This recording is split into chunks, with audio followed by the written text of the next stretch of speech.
నా కలే ఇలా నిజాలుగా నిలుస్తూ ఉంటే, నా కథలనే కవితలే పిలుస్తూ ఉంటే, ఈ వరాలుగా ఉల్లాసమే కురుస్తూ ఉంటే, పెదవికి చంప తగిలిన చోట పరవశమేదో తోడవుతుంటే, పగలే అయినా గగనంలోన తారలు చేరెనుగా.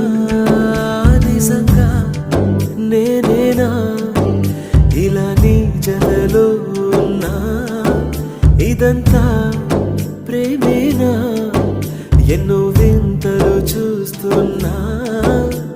ఎదలో ఎవరో చేరి అన్ని చేస్తున్నారా?